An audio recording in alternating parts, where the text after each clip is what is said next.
오늘 이 새벽에 은혜 받을 하나님의 말씀은 창세기 2장 18절에서 25절까지 말씀입니다. 창세기 2장 18절에서 25절까지 말씀 구약성경 이면에 기록되어 있습니다. 우리 한 목소리로 함께 봉독하겠습니다. 여호와 하나님이 이르시되 사람이 혼자 사는 것이 좋지 아니하니 내가 그를 위하여 돕는 배필을 지으리라 하시니라.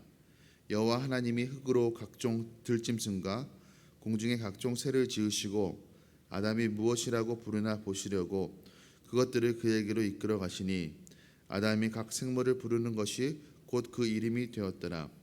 아담이 모든 가축과 공중의 새와 들의 모든 짐승에게 이름을 주니라. 아담이 돕는 보필이 없으므로 여호와 하나님이 아담을 깊이 잠들게 하시니 잠들매 그가 그 갈빗대 하나를 취하고 살로 대신 채우시고 여호와 하나님이 아담에게서 취하신 그 갈빗대로 여자를 만드시고 그를 아담에게로 이끌어 오시니 아담이 이르되 이는 내 뼈 중에 뼈요 살 중에 살이라. 이것을 남자에게서 취하였은즉 여자라 부르리라 하니라. 이러므로 남자가 부모를 떠나 그의 아내와 합하여 둘이 한 몸을 이룰지로다. 아담과 그의 아내 두 사람이 벌거벗었으나 부끄러워하지 아니하리라. 아멘. 오늘 본문의 말씀을 가지고 돕는 배필의 의미라는 제목으로 말씀을 함께 나누고자 합니다. 하나님께서 천지를 창조하실 때 무엇을 만드시고 난 이후에 꼭 하신 말씀이 있습니다. 반복적으로 하신 말씀이 있습니다. 무엇이냐면 보시기에 좋았더라라는 말씀이었습니다.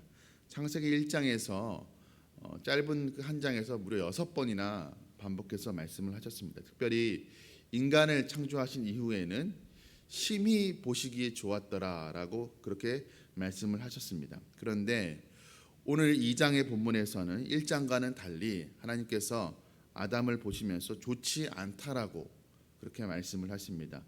오늘 본문 18절의 말씀입니다. 여호와 하나님이 이르시되 사람이 혼자 사는 것이 좋지 아니하니. 무엇이 좋지 않다라고 말씀하시는 것일까요? 혼자 사는 것이, 사람이 혼자 사는 것이 좋지 않다라고 말씀하셨습니다. 그렇다면 왜 하나님께서는 아담이 혼자 사는 것이 보시기에 좋지 않다라고 말씀을 하신 것일까요? 두 가지 이유가 있을 수 있습니다.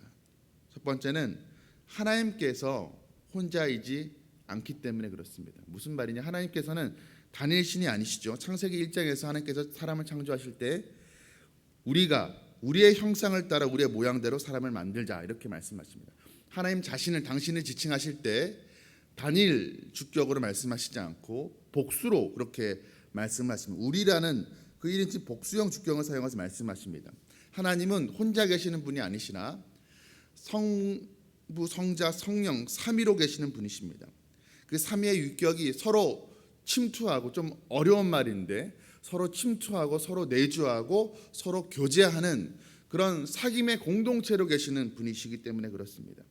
우리가 하나님의 형상으로 창조되었다라는 말, 하나님의 외모를 닮았다는 말이 아니겠죠. 하나님의 그 성질, 특질을 우리 안에 담겨졌다는 그런 말입니다. 그런데 그 특징이 바로 공동체성입니다.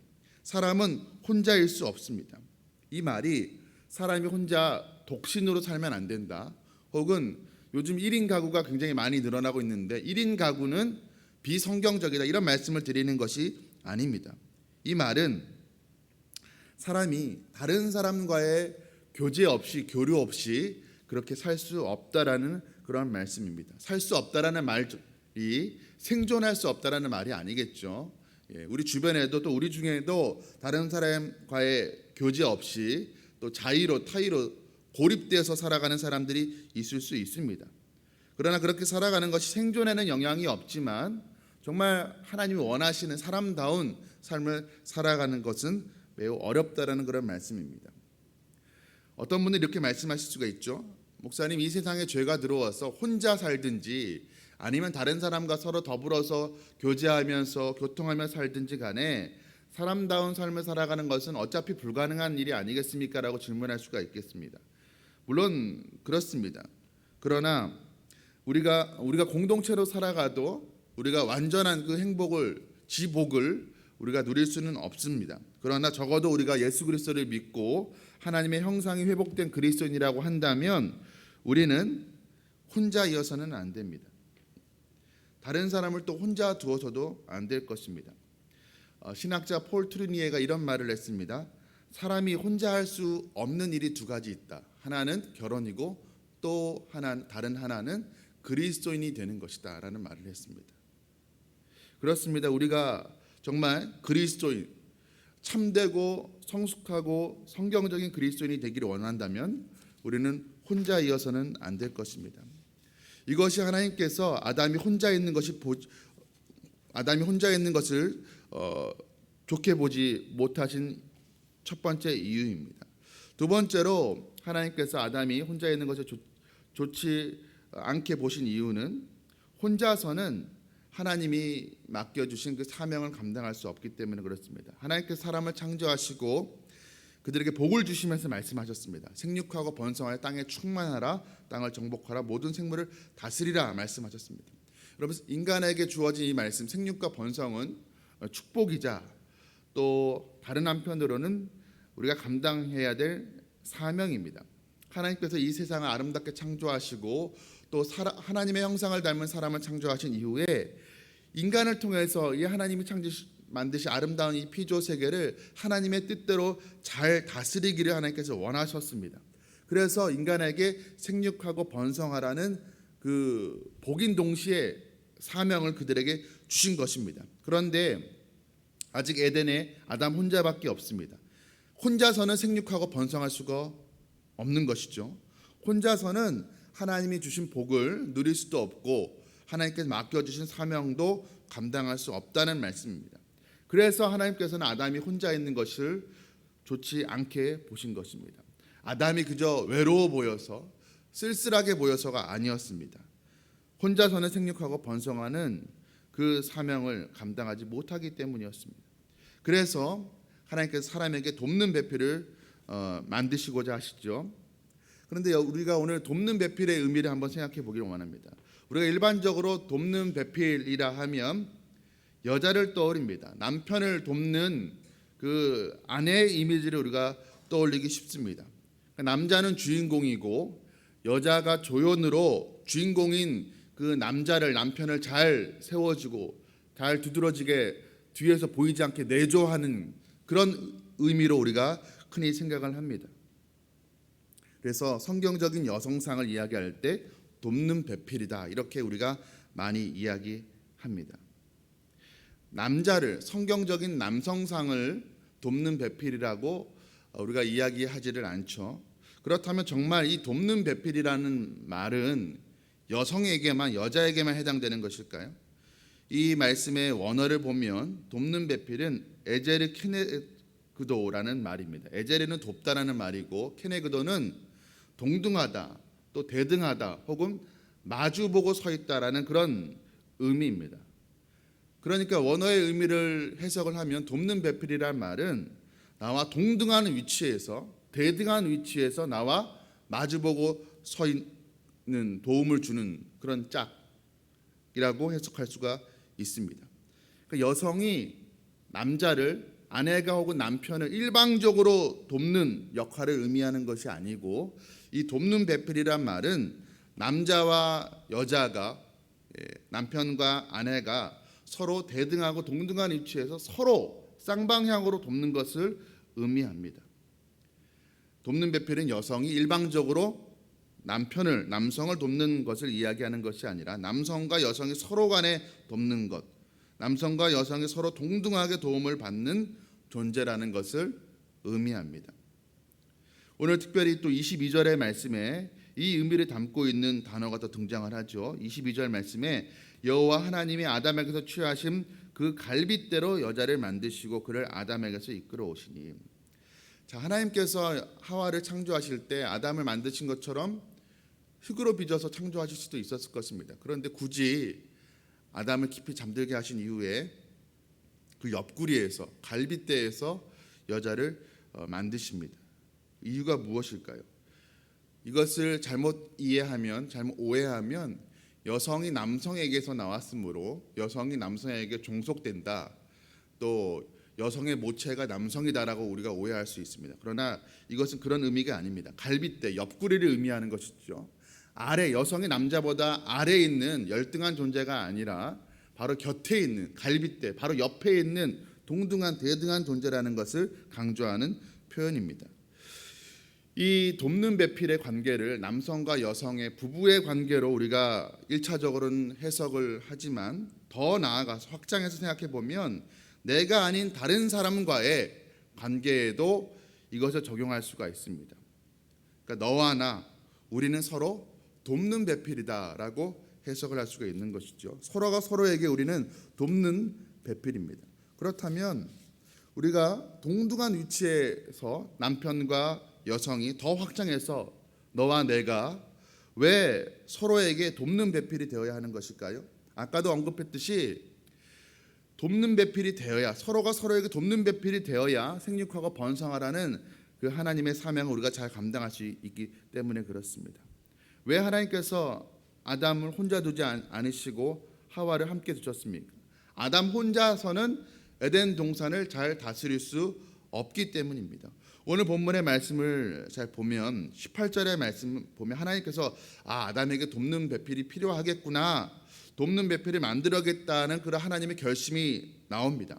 그런데 바로 하나님께서 하와를 만드시지 않습니다. 19절과 20절 상반절의 말씀을 보면 오늘 본문과는 조금 그 스토리상 별로 크게 상관이 없는 말씀이 삽입되어 있습니다. 바로 하나님께서 각종 짐승과 새를 만들어다가 아담에게 이끌고 가서 아담이 어떻게 이름을 짓는가 보십니다. 그리고 20절 하반부의 말씀을 보니까 다시 아담이 돕는 배필이 없구나라는 말씀을 하시고, 그리고 나서 21절 22절에 돕는 배필을 만드십니다. 이것은 어떤 의미를 가지고 있는 것일까요? 하나님께서 지금 아담이 혼자 있는 것이 좋지 못하구나, 돕는 배필을 만들어줘야 되겠다라고 생각을 하시고 결심을 하셨습니다. 그리고 나서 아담이 이름 짓는 것을 보았는데, 아담이 이름 짓는 것을 보니까 안 되겠다, 돕는 사람이 있어야 되겠다라고 하나님께서 판단하신 것이죠. 다시 한번 아담에게 돕는 배필이 필요하다는 것을 아담이 이름 짓는 것을 보고 생각하신 것입니다. 그리고 아담에게 돕는 배필을 만들어 주십니다. 이름을 짓는다라는 것, 단순히 어떤 장명을 한다는 의미가 아닙니다.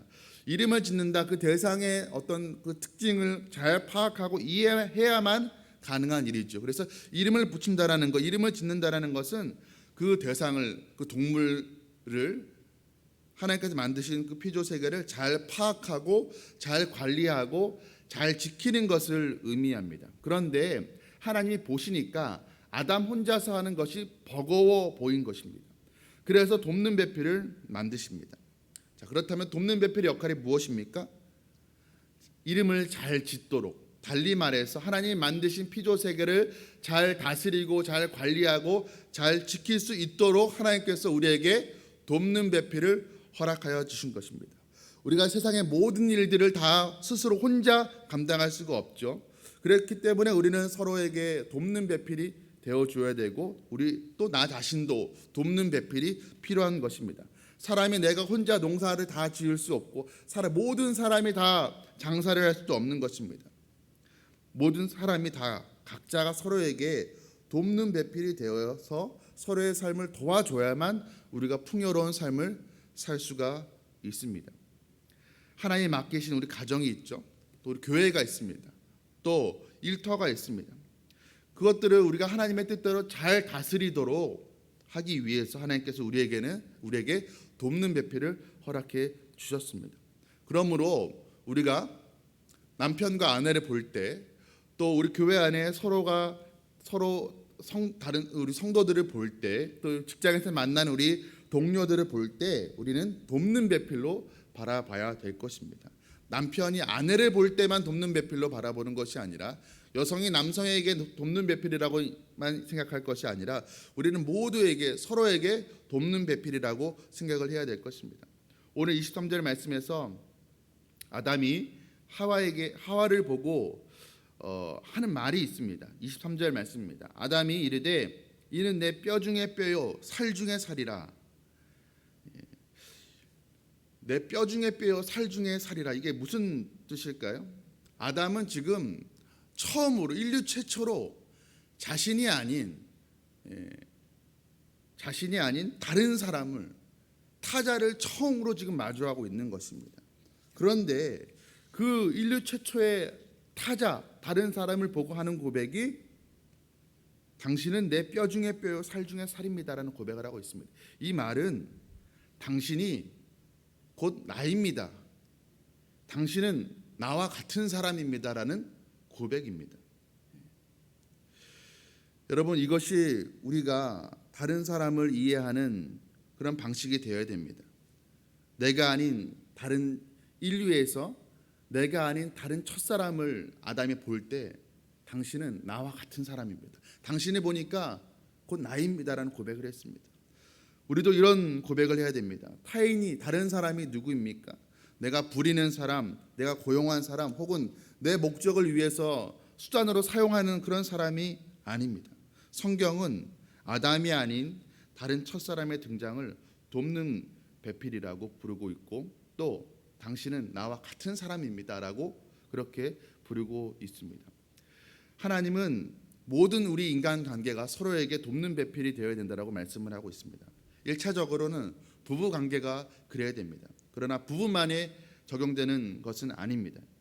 부부를 뛰어넘어서 모든 인간관계 가운데 적용할 수 있는 그런 말이 돕는 배필입니다. 우리는 서로 도와야 됩니다. 서로 이용하려고 하는 것이 아니라 서로 도우려 해야 될 것입니다. 하나님의 선한 세상을 만들기 위해서, 잘 다스리기 위해서 우리가 서로에게 도움이 되는 사람이 되려고 우리는 노력해야 될 것입니다. 상대방을 우리가 너무 경쟁의 대상으로만 볼 것이 아니라 서로에게 도움이 되는 그런 사람으로 우리가 서기를 원합니다. 서로가 서로에게 돕는 배필이 될 때 그것이 우리 자신에게 유익이 되고, 또 하나님이 만드신 아름다운 이 창조 세계를 하나님의 뜻대로 잘 다스리게 될 줄로 믿습니다.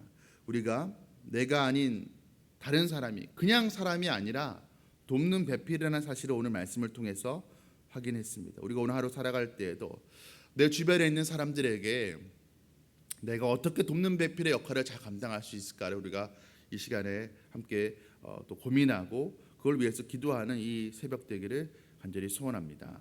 함께 기도하시겠습니다. 사랑과 은혜가 풍성하신 하나님 아버지, 하나님께서 공동체로 계시는 분임을, 그래서 하나님의 형상을 따라 지음 받았다는 것은 우리도 우리 안에도 공동체성이 있음을 우리가 깨닫습니다. 우리는 혼자서 외딴 섬으로 존재할 수 없는, 누군가 함께 더불어 살아가야 되는 존재임을 깨닫습니다. 그리고 우리는 또 혼자서는 하나님께서 맡겨주신 그 사명, 생육하고 번성하라는 사명을 감당할 수 없는 존재임을 다시 한번 깨닫습니다. 하나님, 내 곁에 있는 사람이 나의 경쟁 상대가 아니라 내 것을 빼앗아가는 사람으로 우리가 인지하고 경쟁하고 싸우는 것이 아니라 하나님께서 만드신 이 창조 세계를 아름답게 다스리기 위해서 하나님께서 허락하여 주신 돕는 배필이라는 그 생각을 가지고 오늘 하루도 하나님, 내가 남편을, 또 아내를, 우리 성도들을, 또 직장 동료를 하나님 잘 돕고 섬기고 세울 수 있게 하여 주시옵소서. 모든 말씀 우리 주 예수 그리스도의 이름으로 간절히 기도드립니다. 아멘.